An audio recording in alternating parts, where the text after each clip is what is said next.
Hello friends, आज हम 30 जुलाई के करंट अफेयर्स को कवर करेंगे, जिसमें हम छत्तीसगढ़ के और नेशनल और इंटरनेशनल करंट अफेयर्स को कवर करेंगे। स्टार्ट करते हैं। कितने नगरीय निकायों में नालंदा परिसर के तर्ज पर पुस्तकालय बनाए जाएंगे, यानी कि लाइब्रेरी बनाए जाएंगे। नालंदा परिसर कहाँ पे है? रायपुर में है। ये एक लाइब्रेरी है, ठीक है। तो अभी हमारे मुख्यमंत्री जी ने कहा था कि नालंदा परिसर के तर्ज पर कुल 13 नगरीय निकायों में क्या बनाया जाएंगे? लाइब्रेरी बनाया जाएगा, ठीक है। तो ये याद रखना है। आगे का क्वेश्चन है, हाल ही में छत्तीसगढ़ के कितने जिलों में खेलो इंडिया सेंटर खोले जाने की घोषणा की गई है? तो कितने जिलों में की गई है? 2 जिलों में की गई है।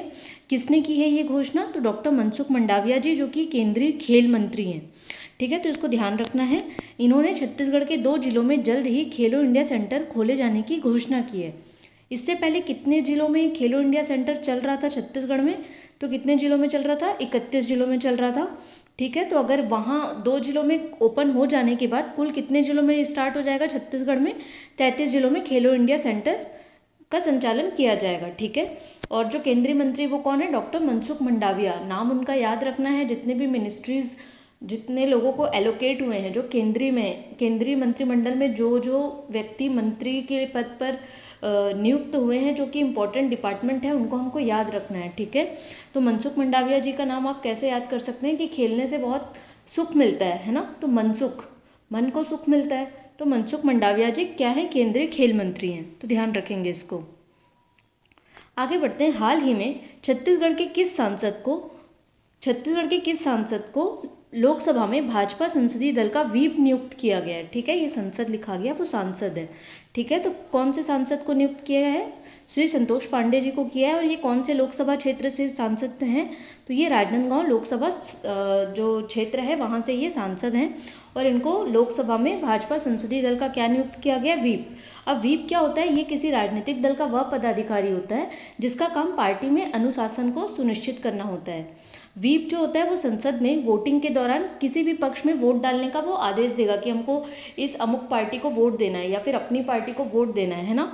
और अगर कोई भी जो दल का व्यक्ति है या कोई भी जो मंत्री है, कोई भी जो सदस्य है लोकसभा का या विधानसभा का, अगर वो व्हीप के विरुद्ध वोटिंग करता है तो उसकी क्या जा सकती है? सदस्यता भी जा सकती है। ये बहुत ही इंपॉर्टेंट पद होता है। अगर व्हीप जारी होता है तो जिस पार्टी को जो व्हीप नियुक्त होते हैं वो बोलते हैं वोट देने के लिए, आपको उन्हीं को वोट करना होगा। अगर आप उनको वोट नहीं करते हैं तो आपकी सदस्यता भी जा सकती है, मतलब जो भी, चाहे वो विधानसभा सदस्य हो चाहे वो लोकसभा सदस्य हो, ठीक है। तो इसे ध्यान रखेंगे।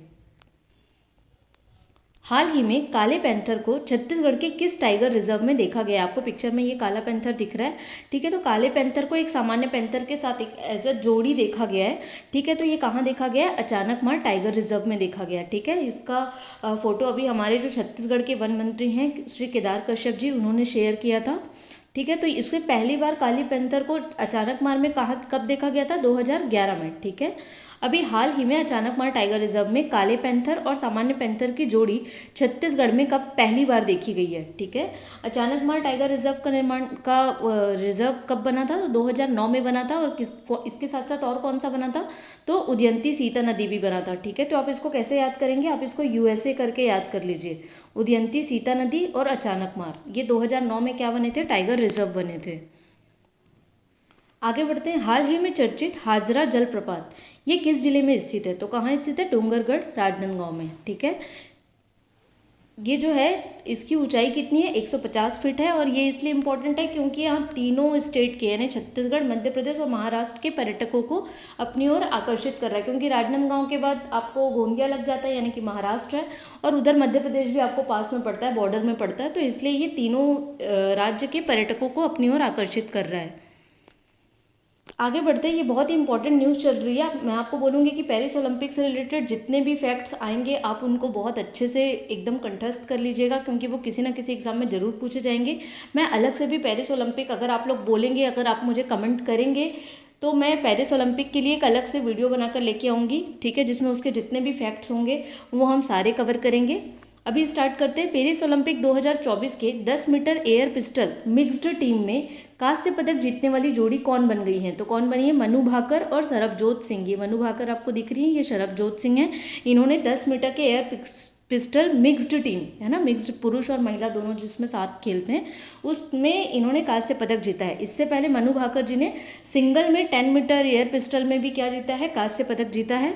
ठीक है, तो नेक्स्ट क्वेश्चन उसी से रिलेटेड है कि एक ही ओलंपिक में 2 मेडल जीतकर इतिहास रचने वाली भारत की पहली खिलाड़ी कौन बन गई हैं, तो मनु भाकर जी बन गई हैं, क्योंकि इन्होंने सिंगल में भी ब्रॉन्ज मेडल जीता है और अभी मिक्स्ड में भी जीत लिया है। तो ऐसा कर कर ये एक ही ओलंपिक में 2 मेडल जीत चुकी हैं और ऐसा करके ये भारत की पहली खिलाड़ी बन गई हैं। ठीक है, तो आज के लिए हम इतना ही करंट अफेयर कवर करेंगे।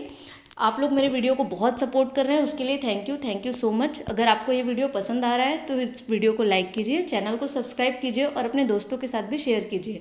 Thank you so much.